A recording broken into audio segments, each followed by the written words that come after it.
Now, I'm very excited to bring back a college basketball betting specialist in Justin Perri from Shot Quality Bets. You can follow Justin on Twitter at JustinPerry8. Justin, we finally have Saturdays all to ourselves. No more football distractions, my man. It's college basketball season. How you doing? It is. First of all, thank you so much for having me on the show. Excited to chat some college basketball. It's fully college basketball season now. We got, of course, championship weekend here in the NFL. But other than that, it's time to get into college hoops. March Madness Selection Sunday, only a couple weeks away. It's been a fun season, though.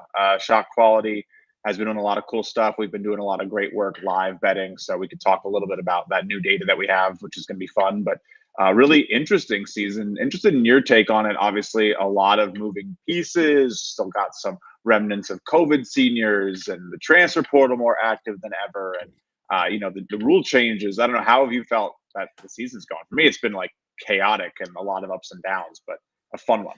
Very chaotic. It's like you got to pick your spots a little better. I feel like the home court advantage has been high this year, especially in the Big Ten and probably the Big 12 too. You see a lot of teams that are just completely different teams when they're away from home. And, I think there's a lot that goes into it. It's obviously the pressure. It's the beginning of the conference schedule too. A little bit of the officiating is definitely always favoring the crowd. But, that's what you try to adjust to. I think some of the players are starting to kind of figure it out, though. Like, for instance, Houston took care of business at BYU. A couple road teams took care of Colorado took care of business at Washington. I bet I lost last night. Yeah. So, very good game. It was late game. So out east, you're probably pretty late to have to finish that one. I passed out during the halftime. But no, and that's the nuances that we're used to. But yeah, the transfer portal makes a lot of things very interesting because I think that some of these teams kind of came from nowhere. James Madison doing way better than I expected. You have teams like Kentucky kind of took a hit a little bit almost. They're still young.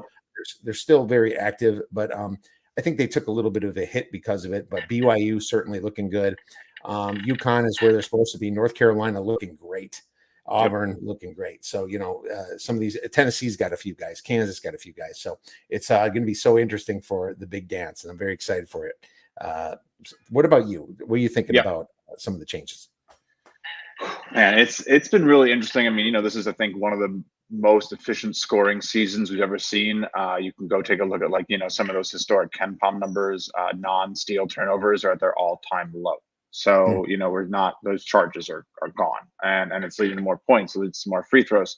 So, I think we've seen it. Overs can just have these hot streaks, and I know the unders have kind of come back to life a little bit the couple days, but there were a few days in early January again where it seems like these totals just start to soar over in that mid-conference play, and we're seeing so many more 150s than we ever have. The 130 totals are evaporated. So look, it's great for the game. It's more exciting. You see more points. We've seen a lot of crazy comeback runs.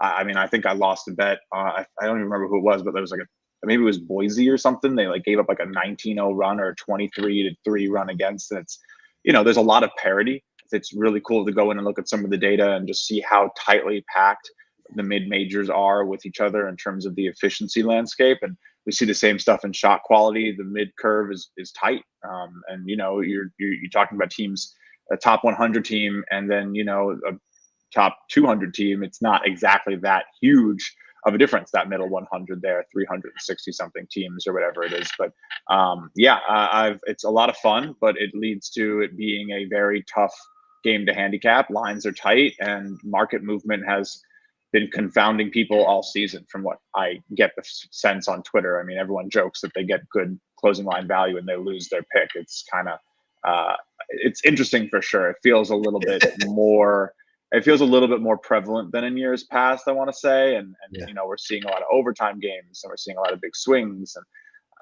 I don't know, college basketball at its finest. You gotta, I think the lesson to learn is obviously to bet within your means and bet to a place where even if you get punched in the face for 2 weeks straight by these crazy results, that you can still, attack with your best foot forward and stability in your process, which is, I think where we will all find ourselves at one point trying to handicap this game. Absolutely. I mean, the CLV thugs are Not putting a big showing out there. Yeah, I kind of coined that term recently, the CLV thugs. And unfortunately for me, I've had a lot of CLV, and I almost like, oh no, it's like the line's moving in my direction. Is that bad? Because I've lost a few of those myself. But there's just so much parity. I think in the long run, it's still something you always want, and you want to have options if a team gets overbought. It's just like you can play things both ways. You just got to know the numbers and study that a little bit. And bankroll management, like you said, bankroll management, number one thing. If you get $1,000, bet $10. If you got $10,000, bet $100. If you got $100,000, bet $1,000. That's exactly how it should be. It should not be more than that. And that is something we stress constantly here at the Oddsbreakers. But what's new with you guys over at Shot Quality Bets, man? I love that stuff. Oh, Shot Quality Bets. It is such an honor to work for SQ. We've known each other for a minute, and you know that this was I was a fan of SQ before I got to work here, and so every day getting to work with this team is so cool. We actually just all got together and went to Madison Square Garden last night and watched the St. John Villanova game, which was a lot of fun. But it's a really sharp group of people, and everyone really is just super interested in creating this next level of basketball data, and that's, I think, been the thesis of the company in the last couple of months, is really focusing on being a real powerhouse in basketball data, because we do have something so unique. And if you're new to it, you haven't heard about it, it's location-based data for every player on the court. And our processing, our computer vision is improving, and we're getting more and more accurate in terms of understanding player motion in the college game. It's all done through ingesting video feeds rather than having the hardware and like the specific cameras that they do in like a lot of the NBA and all these other leagues and places like that. Shot Quality just works on video, and so it's very AI and computer vision heavy. And from there, we create our own expectations of every shot based on the history of an individual player, and then also their understood openness because of the XY positioning on the floor, the closeout speed, the height. But all of that's awesome. But I think what really hammers it home is that a lot of other expectations use like an average opponent or an average player to really understand the value of a shot. Shot Quality grades shots based on an individual's past performance and understands how they progress as players. So it's been really cool to build that into Shot Quality Live this season. That's been our big success. That's been like the big step forward that we've made this season for sure. Of course, we have projections on every college basketball game. We have tools.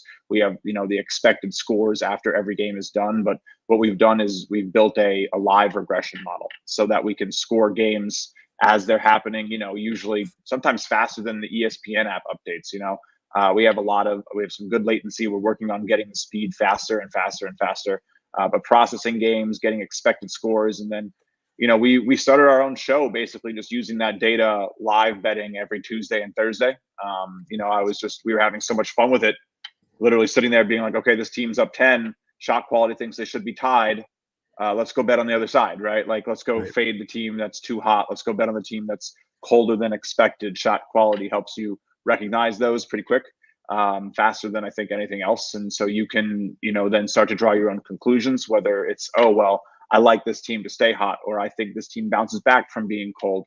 I think it gives you like the confidence to say for sure that something's happening that you think you see if you're watching the game, or if you're just eyeing the data. And so, we've been firing like rapid pace. I was doing it a little bit yesterday, literally at the bar with my coworkers, and I think I went like 10-4 or something. So, the data is it's unique, it's powerful.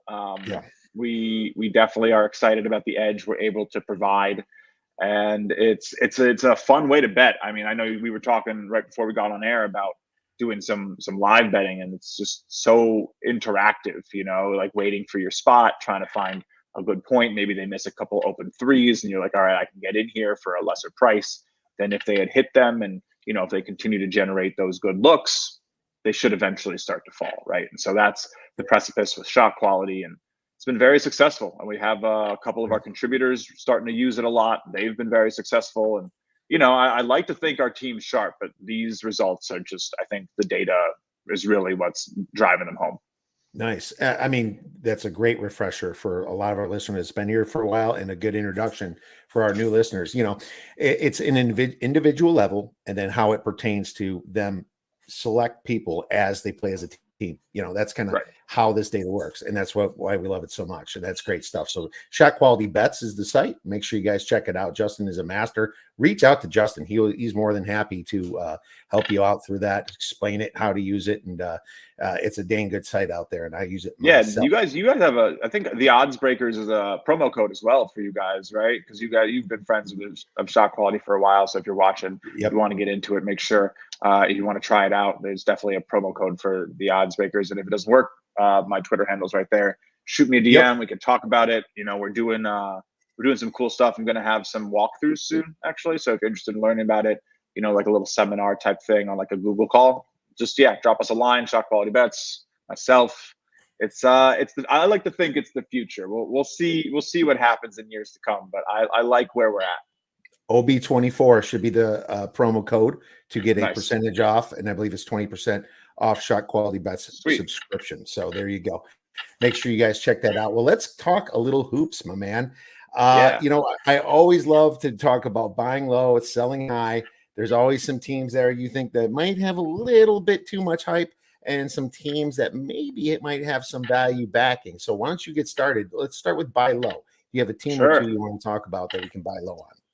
So, I think we saw Alabama yesterday getting it done against Clemson, barely covering the number. They're not ranked right now. I think that's probably a little bit of I hesitate to use the word crime. I mean it colloquially, but it is. This is a top 10 team in KenPom, top 10 team in shot quality. So both the actual analytics think they're sitting at 8 in KenPom and they're sitting at 6 in shot quality. The offense is just very legitimate, number 2 on both sites. So our data really backing up what we've seen.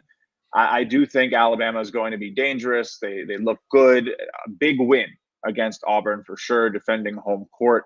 It's going to be interesting. I do think they end up ranked towards the end of the season. Pretty, the schedule there for Alabama looks pretty fun. They're only expected to be the underdog once for the rest of the season, and that's going to be at Auburn. So look for them to do very well in the SEC. I think as those wins start to pile up a little bit. Of course, they had a little bit of a rough non-con. They lost to Ohio State on the neutral court. They lost to Clemson at home. They lost to Purdue. They lost to Creighton on the road, and then they lost to Arizona in a semi away. So they have a couple losses on that schedule. They lost to Tennessee on the road. Sitting here with 6 losses in the SEC, maybe you don't feel like this is some powerhouse, but I'm telling you, the offense is legit. And they're definitely going to have a chance to make a type of run here and solidify their seeding and maybe like bolster their positioning come tournament time. So I don't hate Elite 8 futures on Bama right now. I think getting to that point in the tournament is probably a little underpriced. I don't know about Final Four and obviously getting to like the finals or winning it all is a little bit different. But I do think there's a good shot this team can make it at least the contention for that final day to make the Elite 8. Nice. Bama playing good basketball. You saw them beat Auburn at home, and Auburn was certainly a powerhouse coming in here, top 3, top 4 team in many of the rankings and the efficiency rankings as well. So Alabama was surprising to me how they handled themselves yesterday. There was some adversity that they came through, and it was really a good game. I enjoyed it. Had it on one of my TVs. So I'm going to go with Cal. Mark Madsen he's a good coach. I mean, and this team is 3rd in luck regression on shot quality bets. They've lost a lot of 1-score games, but the thing with Cal, and the thing when you get a new team, you're going to lose in the beginning, and then when the team kind of starts figuring things out, all the numbers that people come up with are thinking, this team's not good because they lost to Tulane, UTEP, Montana State. Well, you see as the season progresses, they beat UCLA. They beat Colorado at home. They only had a 7-point loss to Oregon, and that was at Oregon.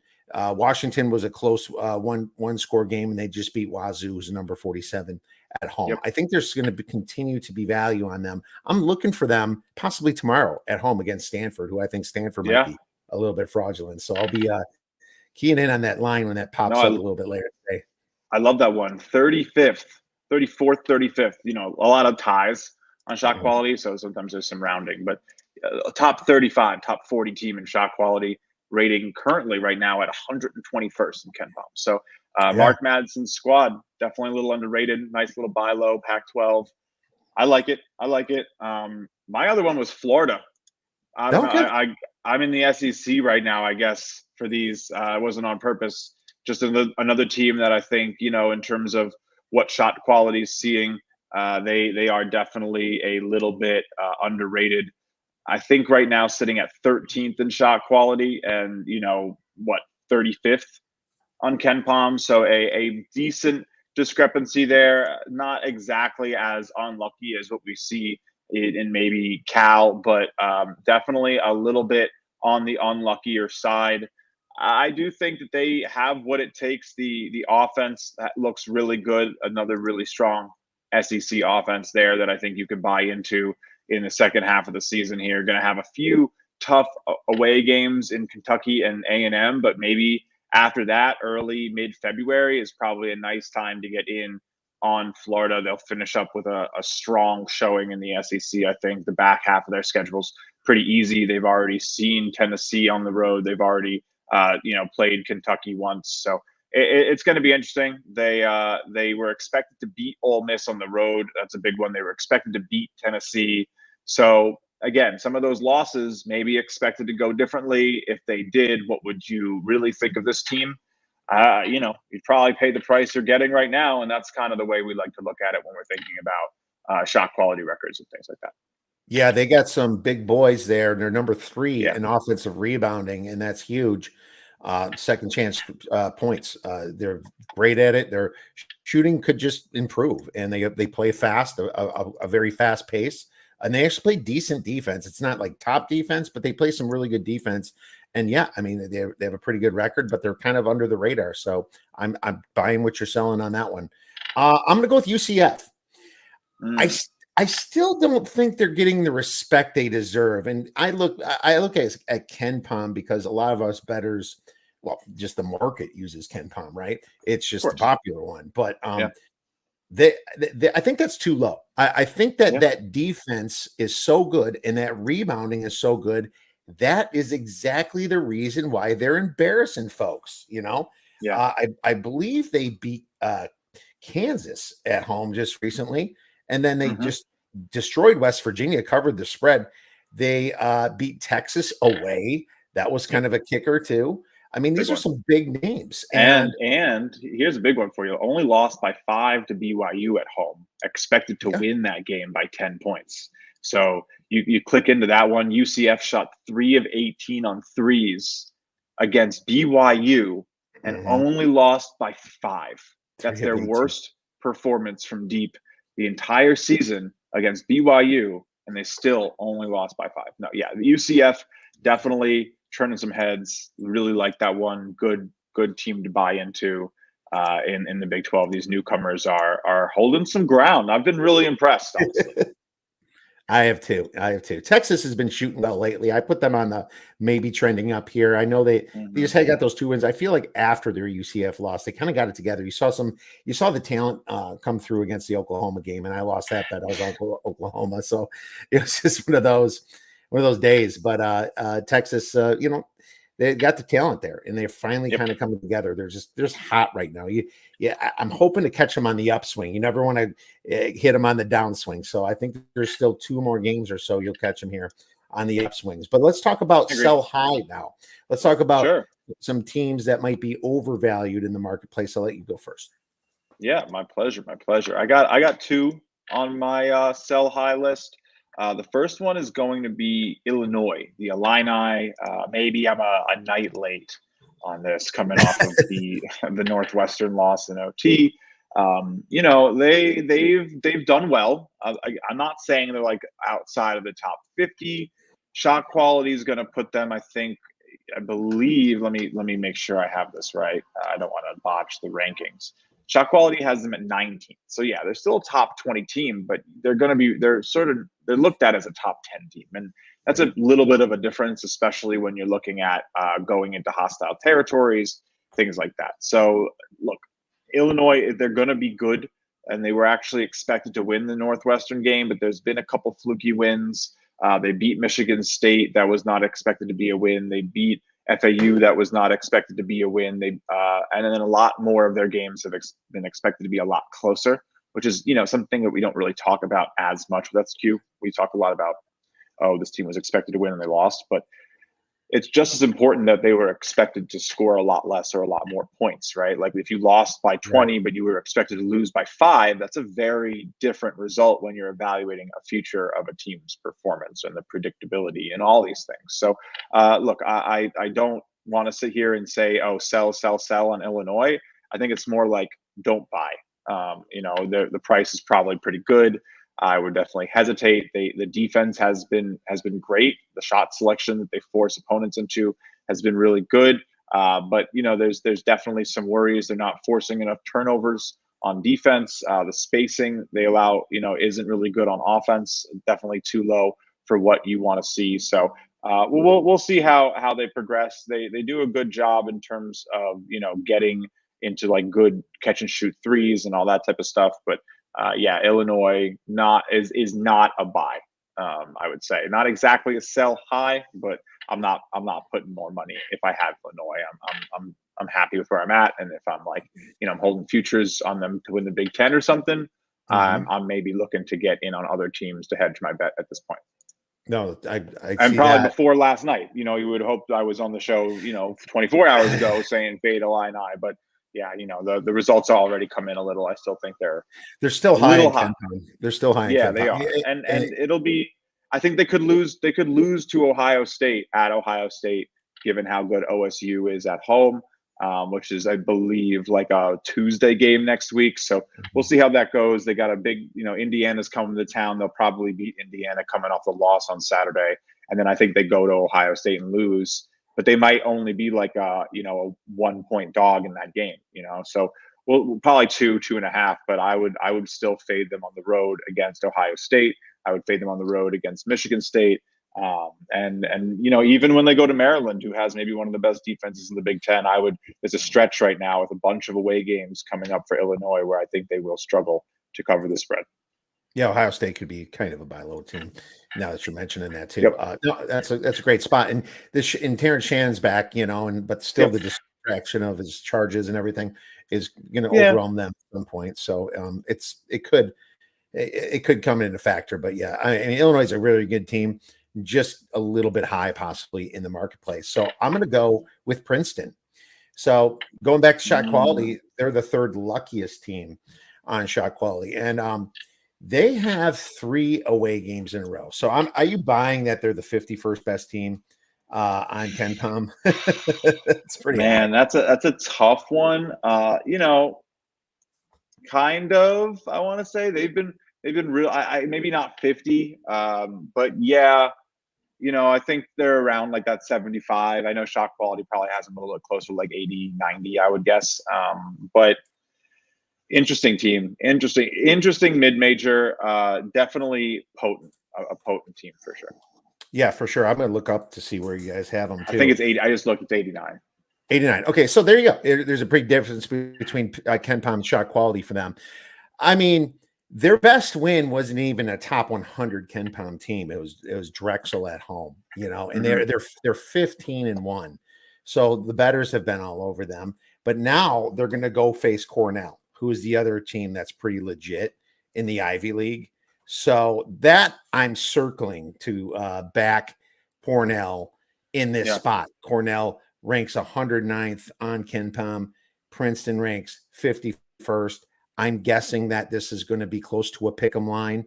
I think you might find some value here with Cornell, who actually shoots pretty well. And they're third in effective field goal percentage. Yeah, play a little defense.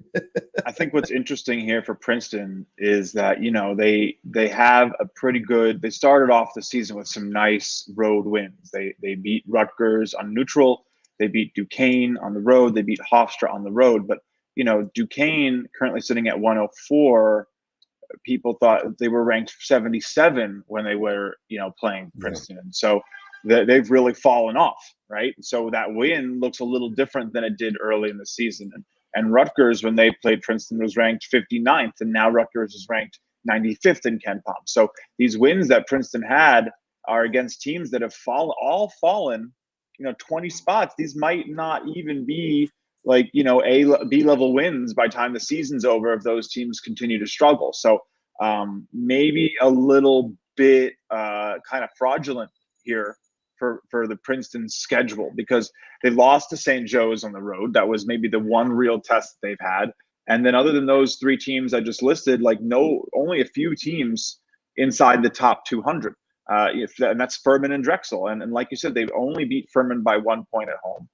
Drexel has been up and down. So it's definitely an interesting case here for what's going to happen with Princeton. Seeing Harvard at home, Dartmouth at home, Columbia, who's kind of weak away, now going to both Cornell and Yale in their next two. This is probably where they hit the bump. This is probably where you fade them, and then you expect them to get on track as they host Penn, Brown, and Yale again at home and finish up with a pretty easy schedule. But yeah, I would look the next two games. This is where you sell on Princeton for sure.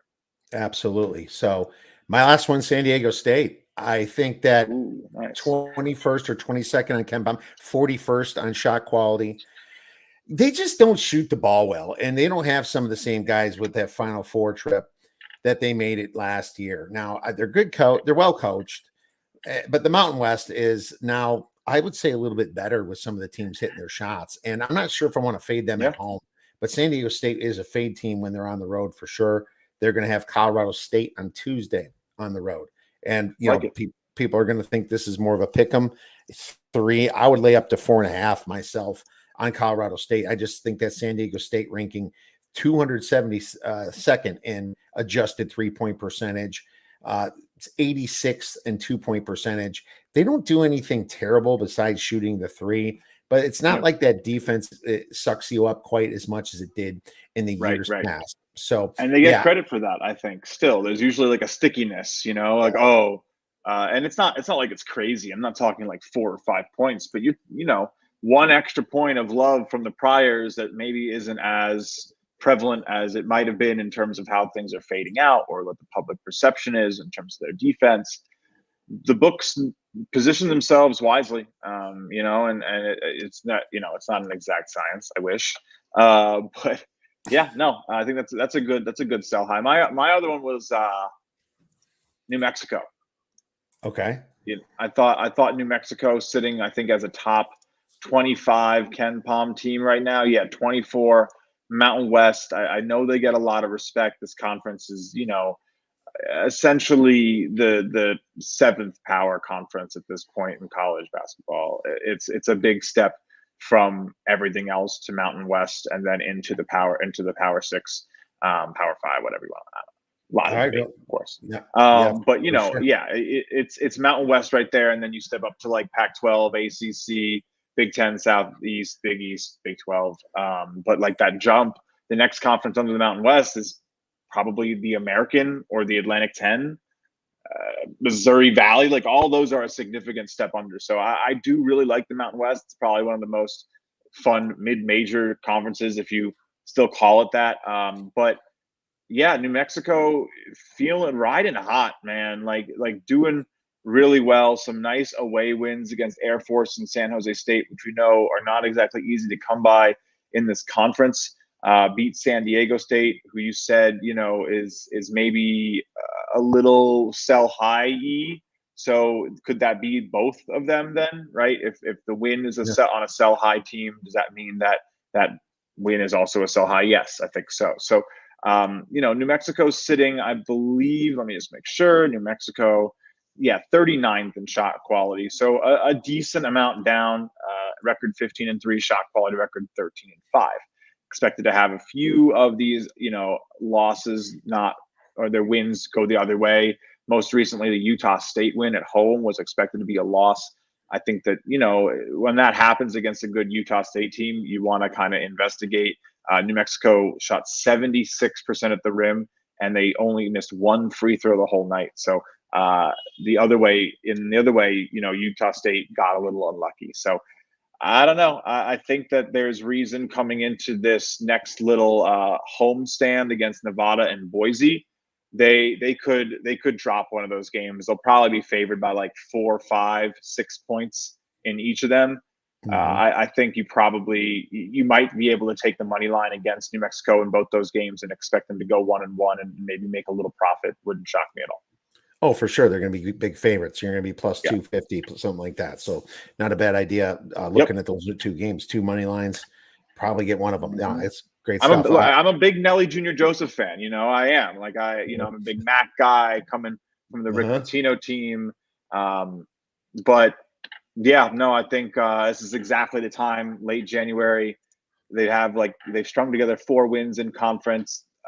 This is where you could see a team stumble at home, and it makes no sense. But yeah, this is probably their toughest home test of the season. This next upcoming games until Colorado State comes to town in a month. So wouldn't be shocked to see them drop one of these 2 tests.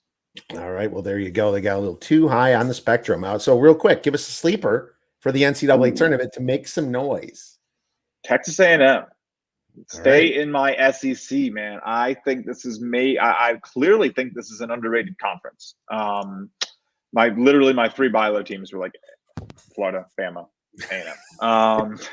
So yeah, give me some SEC love. Too bad they're all playing each other. I missed the Big 12 SEC challenge in the end of January here. It should have been this weekend here, man. That would be fun to see that sort of happen mid-season, but A&M, the offensive rebounding is really nice. They have a few things that I think they could work on. The 3-point defense is a little bit worrisome for sure, but I think, doing what they're doing on the back of terrible luck on offense. They're one of the biggest teams expected to progress in offense that I've seen on shot quality. Shooting 26% from 3 right now, expected to be shooting 33%, shooting 51% at the rim, expected to be shooting 58%. So current record 12-7, shot quality record 14-5. They are one of, the offense just, it needs to improve a little bit. The SQ offense is one of the best out there. So I do think that they'll continue to get better. They get good looks off of those rebounds. I'm excited to see how they do in the second half of their season here in the SEC. I think they might shock some people. If you want to, this is the time to get in. They've taken a few losses that maybe they shouldn't have. Lost to LSU at home. Shot quality had that one really close. Lost to Arkansas on the road. Shot quality had that as a 14-point win. So eventually some of these results are going to come around. They got their revenge on LSU recently, beat them by 4 on the road. Shot quality expected 13. Just beat Missouri by 6. Shot quality expected 16. So they're winning these games, but are expected to be winning them handedly. They're shooting cold and still winning. So you want to talk about a sleeper? You want to talk about a buy a team that's still putting it together while shooting 26% from 3. There's got to be a little positive regression coming at some point. That's what shot quality is saying, and I like it. They could make some noise, especially if they figure out the ISOs. They get into too many ISOs. All right, good stuff. Let's talk a little games then for the weekend. We picked a few apiece. Kansas versus Iowa State. You picked. I'm going to guess Iowa State's going to be laying about 3.5 or 4. Kansas gets their respect, so it's. Yep. I don't think it's going to be lifted up enough. Total in this game around 146 ish. What do you got for this one? Yeah, expecting about a 3.5, 4-point line on Kansas. I lean Kansas going into Iowa State. I know this is one of the toughest defenses, but I think this game should be a lot closer to a 1-point game. It's going to be a lot of back and forth here. It's going to be a lot of fun between these teams. You're talking about one of the top defenses in the country in Iowa State. The steal percent, it looks so good. And it's going to be a test for Kansas to just keep their hands on the ball. So I don't know. I think that Kansas can do it. The offense for Iowa State has some real holes to it. They are, neither of these teams are really going to take a lot of threes. But what I really like is that the assist ratio for Kansas is the highest in the country. They're going to be able to pass the ball efficiently, test the Iowa State defense. I really do think that some of the shooting that we've seen from Kansas is very legit. You look at currently in right now in Big 12 play, they lead Big 12 in conference effective field goal percentage. They lead in 2-point shot percentage. And Iowa State's defense honestly has struggled a little bit when they, are tested. The problem is, of course, is that there's not enough possessions that they get tested on because they steal the ball so much. But when shots get off, they're not rebounding effectively on the defensive glass. They're not, stopping guys who get inside. So I do think Kansas can penetrate a little bit. They have the guards. I'm a pretty big fan. I think the size down low with Dickinson and McCullough, it's going to be tough. Give me Kansas. Give me the points. 3.5, 4. I'm definitely taking. If I get 4.5, I'm 100% on it. So let's just see where the line opens, obviously. But yeah, even 3.5 is probably going to be a play for me if I can get over a possession with Kansas. Oh yeah, Kansas is looked at as a bad road team, and Iowa State's looked at as a great home team. But this is where I think teams are figuring out their road, and this is kind of the position where you'd be a little bit more concerned about that, and Kansas that's has why talent. That's why I'm thinking I might see 4.5. Yeah, you really might. You could get 4.5. The 5's not off the table here, especially if the market moves it towards the Big 12 home team. I'm definitely waiting, especially with dogs on the road. Try to see if I can get the best number possible on Saturday. Yeah, conference numbers. Wow, Iowa State does look bad on the conference. It's only 12th in effect. Weird, right? It's really those turnovers just driving everything. A lot of free points, a lot of transition. It makes them more like fake news. So there you go. Well, again, it's really like what happens when a team that comes in that has good assist ratios, that doesn't turn the ball over a lot in Kansas, really tests them. And the steal rate has been average for Kansas, but I think they figure it out. I think this is a big test for Bill Self. So I'm a Kansas guy. Let's see him do it. Number 1 in assist to field goal ratio, Kansas and the whole nation. So there you go. That's a great stat to take a look at. All right, let's move on to the next game. I picked, I guess we're going to hang around the Big 12 a little bit. I picked Texas versus BYU. I expect BYU to be a big favorite here, -7.5, total 152. Well, it's crunch time now.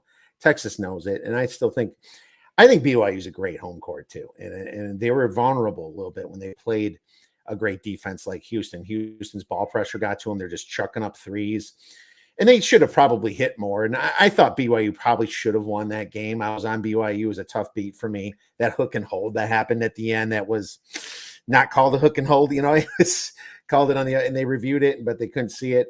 I was a little frustrated about that, but I think 7.5 would be way too much. I mean, some of the sites are calling for 8 or 9. It's not that much of a difference, especially when Texas once again is getting disrespected. I think this Texas team is trending up some. They're underrated in the marketplace. Both teams are going to have advantages by the rim and shooting the 3, because both the perimeter defenses on both teams and the near proximity defenses are not as good. So I'm actually looking towards the over as well. If this number is within reason, like a 5.5, a 6, maybe I play the over instead. Maybe I play both, but 7.5, I would take Texas here, Justin. Yep, I like it. I think it's the way to go. My next one was, I think, make sure I have it right here. Yeah, also stay not in the Big 12, but going to what I just said, that Texas A&M team. I'm gonna take them. Probably looking at them on Saturday myself against Ole Miss. It's going to be a interesting game between these teams. Again, I think Texas A&M, you just want to be on this team as they start to get right. Number looking like it's going to be like 6-ish. Again, you told you about those shock quality numbers, expected win by 10, expected win by 10. That 10-point win is coming. And I think this is it. If you value this offense like shot quality does, they would probably be at least like a top 20, top 15 team. And they would not be a 6-point favorite at home. They'd be a 9-point favorite at home. So that's about where I put this one.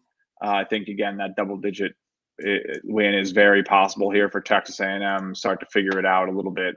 That away win against LSU. Now, this is a big test. Mississippi, let's not pretend that this team was one of those undefeated teams. They lost to Tennessee. They've lost to now LSU and Auburn on the road. So both by significant amounts. So I do like Texas A&M to get this one done. 9, 10, 11 alt spreads, if you like the type of thing, all in play. But yeah, A&M -6, -7, give it to me. I need Texas A&M needs this one, and Ole Miss on the road has been just bad, very bad, and they haven't had to schedule yet, and that's a big thing to look at. Obviously, schedule. I think that you look at all their wins early. It's like against a Memphis, against an NC State. They did get UCF away, and that was a bad shooting day for UCF. But it's still, Detroit Mercy, Eastern Washington, these bad teams that they beat. And every time they went away, they go to Tennessee, they lose by 30. They go to LSU, who's kind of the bottom of the barrel SEC team, lose by 9. And then they go to Auburn and just get boat raced. SEC home teams have been good. I'm telling you. So A&M, man, let's go. A&M, I'm with you. And my money line parlay is not terrible to find a dance partner with them too, and you'll find plenty of dance partners. This weekend to make. I mean, even -5. It's taboo, but money line straight. Even it's not great, but like, come on. If you're projecting a team to win by 9, the money line should be like 100, almost $1 more if it's a full possession. So if I'm getting 270 and I make it 370, I'd do it. I don't do it a lot, but it is a very, very respectable way to bet on the money line. I'm pretty purely spreads. So, but yeah, I think this is a slam spot for A&M, and I'm on A&M right now for sure. Until that shooting comes home, I'm with you 100%. There you go. Next game I picked is the TCU versus Baylor. So I guess I'm the one thinking the Big 12. TCU, I'm going to project Baylor -6, -5. I hope it's lower. The total's probably going to be around 154. TCU's been a tough nut to crack for me. I was on Oklahoma State when I had 4.5 points, and that thing was tied with like a minute left, and they lose by 5.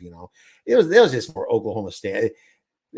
There's a luck factor, and then there's watching these teams choke things away. It's like you guys just can't hit at the end. It's like you're going to look like you need luck regression, but for some reason you don't have the winning mentality in the last minute. Nobody's stepping up to make the big shot, and that's what screwed me on this game. But I still think TCU should have lost that game, and maybe the shots quality score would show that.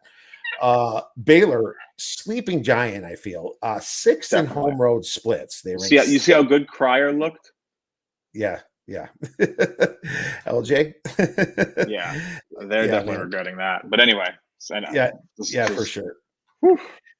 Yeah, LJ Cryer was a massive loss. Yeah, I can't believe they let him walk. But anyway, I digress. I like Baylor, so I was kind of sad. But continue, please. They do still look good.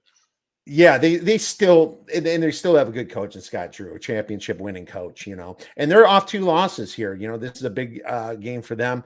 TCU kind of stole one against Oklahoma State. I like Jamie Dixon, but this team has some holes. They play pretty fast, which means if they're not winning, they're going to lose kind of fast. They do turn the ball over, only ranking like 222nd in turnovers. Not the greatest shooting team, but away from home, Baylor, first of all, at home shoots 62% effective field goal, which is massive. TCU away from home, 51%. I think this should be a bigger than 6. I'm going to be on Baylor up to 7. I'm hoping that it's below that. I think it will, but this is their spot here.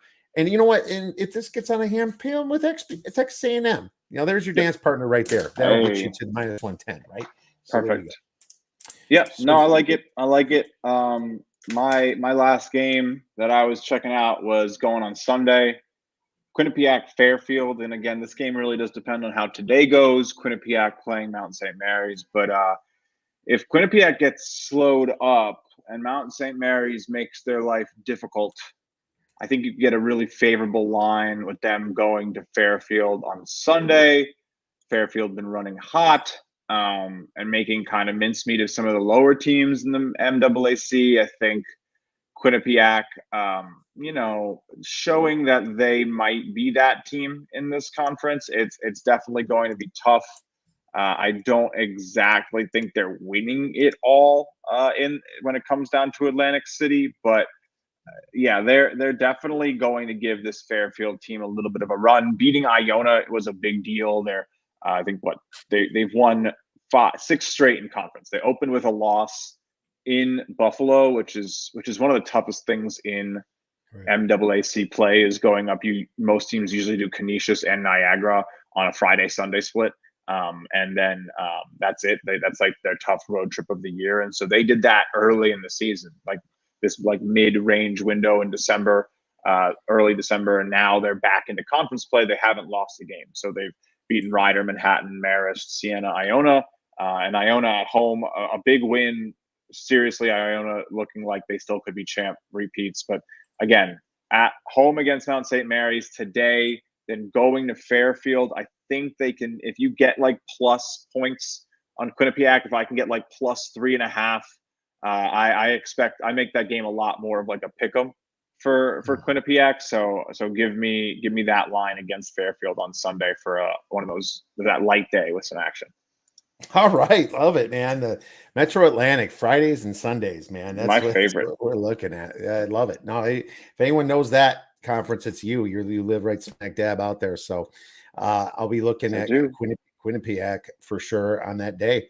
My Sunday game that I picked is Rutgers versus hosting Purdue. And I expect Rutgers to be a 9.5-point dog here. And most of the efficiency sites say 12. The total is 138. A couple things about Rutgers is they started out bad, but you got to remember that Mawat Mag wasn't playing for a while. So that kind of put some of their numbers down. Now, Purdue's a killer. They've been on a killer run in the Big Ten. But if you look at some of the history against Rutgers, there's one guy in the Big Ten that kind of has a chance against Zach Edey, and that's Cliff Omoruyi. I agree. That boy has already slowed Edey down. Last year, slowed them down enough for those games to go under. They actually beat Purdue on the road last year. Now, the problem with Purdue or with Rutgers is they can't hit shots. At home, they've always been the much better team. But this is a massive spread here, especially for a home team. Purdue possibly on a flat spot. This is going to be just a great spot to back Rutgers. But I'm not sure if I'm just backing them. I might bet the under here because the unders are hitting with these players. You know, Purdue ranks 342nd in home road splits. So their offense isn't there like it is at home. 52% effective field goal away from home. A lot of those teams are against less defense. Rutgers only 44% shooting so far. I like the under the most. Probably, I think it's a game they get up for too. You know, like you got Purdue coming to town. No one just sits around and pretends like it's nothing. It's definitely a factor. You got the target on your back factor, and also it's, you know, a point of dignity when you're a 15-point dog at home or something and expected to get walloped and you just want to keep it close. And well, guess what? Purdue just needs a reasonable win. They don't have to beat you by 20. They don't. Especially in a flat spot, maybe, you know, they got a big game coming up. All that stuff does matter.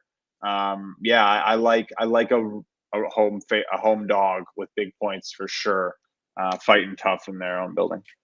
Oh, great stuff. I can't wait to get into these games, man. And wow, we've already went about 50 minutes. It's like there's just so much to talk about. We can go on forever, man. But before you go, give me your, I mean, this is obviously, you don't have to stand by this or live by it. Give me the champion this year. Who you got for the champ? Who's winning it all, buddy?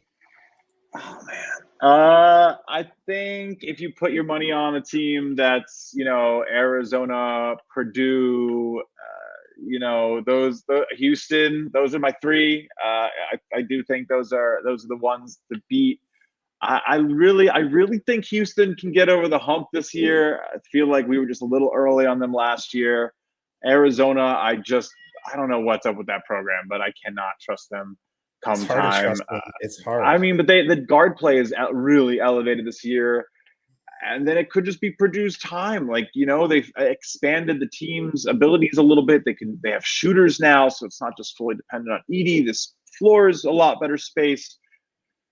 Yeah, if I had to take a team, I do think it would be Houston this season. So January 25th, stake my foot in the ground. But again, UConn's right there, and Klingen's a NBA big, and you know, Newton's a high level guard. Castle, like, man, it's gonna be glorious. And then Kansas with Hunter Dickinson and a lot of dark horses. It's going to be fun. BYU, Creighton, all these teams could make some noise. You know, it's even your Badgers, man. Like there's a lot going on. It's gonna be a good year. They got to work on that defense down low, my man. They gotta do that. Yeah. Terrible at letting guys get to the rim. And so if they fix that a little, it's not going to be Crowell that fixes it. It's probably going to be some of the backups. You know, it's not him. Someone's got to grow up. Yeah, I agree. UConn. Hey, sorry, I'm going with UConn. I mean, you mentioned it, and it sucks. I'm going to go with the last year's champ. Are you freaking serious? Well, man, I mean, I don't know why. I don't know why Clegane stayed. I think maybe he wasn't as high as a prospect as he wanted to be, being how different the NBA is. But the dude's just a massive beast. And now look at Tristan Newton over there. And they're number 3 in adjusted offensive efficiency, 28th on defense. They do everything. They're so good at shooting. And Dan Hurley's a fantastic coach, you know? Yeah. I feel like you get the right bracket, they're going to bust through it again. It's I'd like to say North Carolina maybe too, but you know, it's fun to talk about. It's going to be interesting, and I hate to have to pick the last year's champ, but they just look like the champs again. I'm sorry. They do. You just got to hope they don't get cold at the wrong time, but that's what it comes down to. A little luck, getting hot, your opponent not, and you know, stringing it together for a few games, and then you're in the final weekend, and we're in Phoenix, and it's, you know, March 30th. So hopefully, before you know it, man, 2 months. Well, you know who's always hot, and that's Shot Quality Bets. And Justin, I appreciate you coming on and talking to us, and I love it. I love talking basketball. You do too. I watch all your little walks and Central Park and all that. I gotta go back. Stuff that you got. Yeah, absolutely. It's a little cold, but you can make it back. Where can our listeners get some great information? Yeah, for sure. Definitely give us a follow. All of the accounts for Shot Quality Bets are just at Shot Quality Bets. We have Instagram. We have a Discord. We have Twitter. We're very active on Twitter. I post my pick of the day every single morning for SQ, which has been doing really well. So you want a little introduction to what we're doing and to sort of catch up on all the, you know, what's going on the site, definitely tune in on YouTube every single morning. It's a 5-minute, you know, what's up and a pick, which, you know, I think we're like 48 and 27, something stupid. But no, it's been a lot of fun. My Twitter's right there. Just give me a follow. Do a lot of fun stuff, a little baseball in the off season too. So it's all good time. Everything really trying to be based on these expected metrics, as being as predictive as possible, ignoring randomness, variance, and the craziness that, you know, feels like 70% of our bets depend on every single time. So, but really appreciate the chance to come and talk, and it's always a good time. So see you soon. Awesome stuff. Make sure you guys check out Justin at Justin Perri 8. Thanks again, Justin. See ya.